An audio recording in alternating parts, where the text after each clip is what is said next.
शिक्षक की सीख। एक कक्षा में अध्यापक छात्रों को पढ़ा रहे थे। तभी कक्षा के दो छात्र आपस में झगड़ने लगे।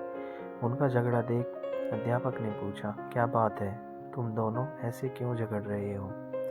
सर, ये मेरी बात सुन नहीं रहा है, बस अपनी बात पर अड़ा हुआ है, एक छात्र बोला। सर, मैं इसकी बात क्यों सुनूं?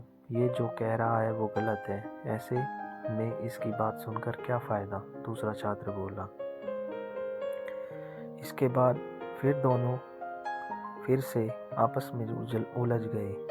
दोनों की सुलह कराने अध्यापक ने उन्हें अपने पास बुलाया। दोनों छात्र अध्यापक के डेस्क के पास जाकर खड़े हो गए, फिर एक डेस्क की एक और, दूसरा डेस्क की दूसरी ओर। अध्यापक ने डेस्क की दराज से एक गेंद निकाली और उसे डेस्क के बीचों बीच रख दिया।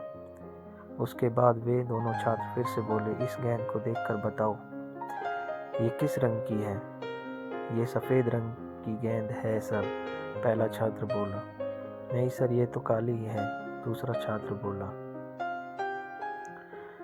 दोनों के उत्तर एक दूसरे से भिन्न थे, लेकिन दोनों अपनी बात पर अडिग थे। दोनों में फिर तू मैं होने लगी। अध्यापक ने दोनों छात्र को शांत कर अपने स्थान बदलने को कहा। दोनों ने अपने स्थान बदल लिए। अब गेंद को देखकर बताओ कि ये किस रंग की है? अध्यापक ने फिर से वही प्रश्न दोहराया। इस बार भी दोनों ने जवाब एक दूसरे से भिन्न थे। अब पहले छात्र ने कहा, सर गेंद काली है, और दूसरे छात्र ने कहा, सर गेंद सफ़ेद है। लेकिन अब की बार वे अपने खुद के जवाब से भी हैरान थे। अध्यापक दोनों को समझाते हुए बोले, ये गेंद दो रंगों की बनी हुई है, एक तरफ से देखने पर सफ़ेद दिखती है और दूसरी तरफ से देखने पर काली। तुम दोनों के जवाब सही हैं, फ़र्क बस तुम्हारे देखने में है। जिस जगह से तुम इस गेंद को देख रहे हो, वहाँ से तुम्हें ये वैसे रंग की दिखाई दे रही है। जीवन भी ऐसा ही है। जीवन में भी किसी चीज़, परिस्थितियाँ या समस्याओं को देखने का नज़रिया, एटीट्यूड भिन्न हो सकता है। ये ज़रूरी नहीं है कि जिसका मत आपसे भिन्न है वो गलत है। ये बस नज़रिए का फ़र्क है।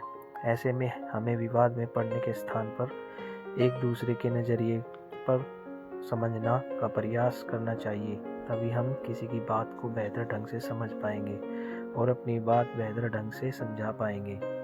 दोनों छात्रों को अध्यापक की बात समझ में आ गई और दोनों ने अपना झगड़ा बुलाकर सुलह कर ली।